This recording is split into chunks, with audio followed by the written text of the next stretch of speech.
هدف از این قربانی ها اینه که ما سند افتخار ابراهیمی بودن خود رو به دنیا ثابت کنیم. ما مناسبتی برای تولد ابراهیم نداریم، ما مناسبتی برای وفات ابراهیم هم نداریم. نبی ما اینا رو به ما معرفی نکرده. اهل بیت و آل رسول هم به ما این مناسبت ها رو معرفی نکردن، بلکه به ما گفتن چیکار کنید؟ سنت ابراهیم رو زنده کنید. در همین طور روزی الله امام المتوکلین رو امتحان بزرگی کرد که تعبیر قرآن در رابطه با این امتحان اینه که بلاء مبین، امتحانی آشکار و بسیار بزرگ. وقتی امتحانهای ما میاد خدا میگه امتحانهای شما کوچکه. ولنبلونکم بشیء، با شیء تنوین من تبعیضیه برای تقلیل و کمی. امتحان شما کوچکه کوچکه کوچکه کوچکه. از ما رو اینطوری میگه ولنبلونکم بشیء من تبعیضیه، یعنی امتحان شما کوچک کوچک، من الخوف والجوع و نقص من الاموال والانفس والثمرات، این امتحان شماست. اما نوبت ابراهیم، نوبت امتحان ابراهیم میرسه، میگه الله میگه تو رو میخوام به یک امتحان بزرگ و آشکار امتحان کنم. اون امتحان چیه؟ من تو زندگیم امتحان میشم یه وقتایی، امتحانهای مختلف. دنیا اصلا دارالابتلا و محل آزمایش، هر کی در هر موقعیتی قرار داره اون امتحانشه. اما امتحان این ابراهیم فرق میکنه. هر کس امتحانش در خور خودشه، در اندازه خودشه. الله تعالی از این چیزی میخواد که تا به حال از کسی نخواسته. سالیان سال این پدر فرزند نداشته، چشم انتظار داشتن یک فرزند بوده. این پدر تا به حال امتحانهای سختی شده. یه روز جلاوطنش کردن، پدرش بهش پشت کرد، گفت لئن لم تنته لارجمنک واهجرنی ملیا. پدر، جامعه، قوم، خیش، ملت به جرم ایمان و اسلام بهش پشت کردن و او رو از منطقه تبعید و جلاوطن کردن. یک امتحان. تو جلاوطن ها دعا کرد رب هب لی من الصالحین، خدا یه فرزندی از صالحین به من عنایت کن. فبشرناه بغلام حلیم. الله تعالی میگه ما او رو به یه پسر بچه بردبار بشارت دادیم. امتحان بعدی امتحان جان. تو آتش نمرودی، تو مانور قدرت نمرود، ابراهیم میخواد امتحان پس بده، میخواد جان رو به طبق اخلاص بذاره و فدا کنه. به جرم ایمان، به جرم عشق تو هم میکشند و قوقایی است، تو هم بر لب بام آ که خوش تماشایی است. بیا ببین خدا میخوام چیکار کنم برای تو، به جرم محبت تو میخوام منو بکشن. این پدر امتحان شده یه روز با جلاوطن، یه روز امتحان شده با جان، یه روز امتحان شده با مال، یه روز امتحان شده با خانواده. امروز امتحانش ولی خیلی بزرگتره. تک فرزندش، میوه دلش، لخت جگرش، پاره تنش. الله تعالی ازش خواسته که تک فرزندش رو برای او قربان کنه. قربان فرزند میدونی یعنی چی؟ یعنی قربان زندگی، یعنی چاقو به حلقوم زندگیت بکش، یعنی همه نفسانیتت رو، همه تعلق دلت رو، همه تعلقات دلت رو ذبح کن. یکی وقتی بچهش مریض میشه حاضر ماشینش هم بفروشه، خونش هم بفروشه، فرش زیر پاش هم بفروشه، بچهش سالم ببینه. یعنی چی؟ یعنی بچهش از خونش، ماشینش، فرشش، از هر چی قیمتش بالاتره.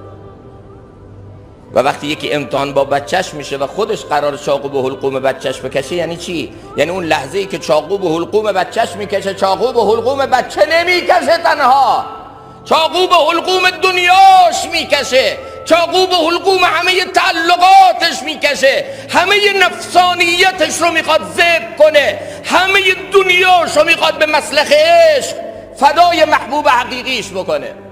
بچهش رو دوست نداره؟ چرا؟ چطور دوست نداره؟ یا بنی، با چه الفاظ عاطفی قشنگ بچه‌شو خطاب میکنه. پدر و مادرها بفهمن وقتی بچه تو برای حکم خدا میخوای آماده کنی با الفاظ عاطفی آماده کن. حکام و سلاطین کشورهای اسلامی بفهمن وقتی رعیت و ملتشون رو میخوان برای اجرای اوامر خدا آماده کنن، با درفش و با شلاق و با نگاه امنیتی و انتظامی ملت خودشون رو برای اجرای اوامر خدا آماده نکنن. کار فرهنگی با اسلحه نمیشه. اگر آمدی کار فرهنگی رو با نگاه امنیتی و انتظامی با دره و درفش خواستی انجام بدی، همه چیزو به هم میریزی. یا بنی، ای پسرم، انی ارا فی المنام انی اذبحک. اول حرفای عاطفی. من صبح بچه‌مو بیدار میکنم چقدر قشنگ بگم پسرم، لخت جگرم، میوه دلم، عزیز دلم. گفتم اینا رو؟ نه آقا، خیلی دیندار باشی یه لگد میذاره بهش بلند شو تنلش بلند شو. این بچه چه خاطره تو ذهنش میاد؟ باز بابا آمد با اخلاق تندش، با روش بدش. بابا ابراهیم بچه‌شو میخواد برای امر خدا آماده کنه، اینطور آماده میکنه. آقایی که میخوای نمایندگی از حکومت اسلامی بکنی و میخوای اوامر خدا تو جامعه اجرا کنی، مثل ابراهیم کن. با رعیت و ملت نرم باش. تو مسائل فرهنگی با دره و درفش مردم رو آماده اجرای اوامر خدا نکن. حرفای قشنگ بزن، تون نباش. لو کنت فظا غلیظ القلب لانفضوا من حولک. به خدا پیغمبرم اگر باشی تند برخورد کنی، خشن برخورد کنی، همه یارانت، همه ملتت تو رو ول میکنن. نرم باش، آروم باش. چه خبره؟ اول نرم و آروم، بعد فضای مشورتی. فضای مشورتی. پدرها تا به حال بچه‌هاشون رو نشوندن میگن بیا باید میخوام مشوره کنیم، یه کاری رو میخوایم تو خونه شروع کنیم، یه عملی، یه اوامری از الله. حکام ما تا به حال آمدن از ملتشون یه همه پرسی، یه مشوره، یه فضای آزاد برای تبادل و تضارب آرا داشته باشن و مشوره کنن و به ملتشون ثابت کنن که رأی شما، نظر شما برای ما ارزشمنده. شما از مایید و ما خادم شماییم. فضای مشورتی اینو ایجاد میکنه. اما اگه تحکمی به بچهش میگه خدا گفته من تو رو سر ببرم، این حرفام حالیم نیست، منم ابراهیمم، بلند جلو. کاری که امروز ما داریم میکنیم. ابراهیم نگران امر الله هست، اما نگران شکم بچهش هم هست، نگران دنیای اهل عیالش هم هست. این ابراهیم اینطوری شما دیدید، تو این صحنه اینطوری دیدید. اما یه جایی میگه رب اجعل هذا بلدا آمنا، خدا این منطقه رو پر از امنیت کن. وارزق اهله من الثمرات، و خدایا به اینها رزق و روزی فراوانم بده. نمیگه ابراهیم خدا اینا رو فقط عابد کن، زاهد کن، اینا پارسا بشن، اینا متقی بشن، اینا با حجاب بشن، حالا شکماشون هم گرسنه بود به درک. اینا اگر دنیاشون تأمین بود نبود به ما چی؟ اینا اگر امنیت روحی، روانی، امنیت مذهبی، امنیت جانی داشتن، امنیت اقتصادی داشتن نداشتن، به درک که ندارن. مهم اینه که موهاشون از زیر روسری دیده نشه. نه، ابراهیم هم دغدغه داره.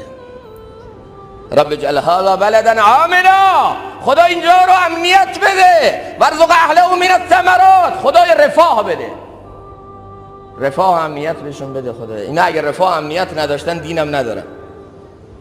حالا فضای مشورتی درست کرده. فانظر ماذا ترى، پسرم مشوره شما چیه؟ داره مشوره میگیره. چقدر قشنگ این مشوره ها، این فضای شور و فضای انتقاد آزاد باشه.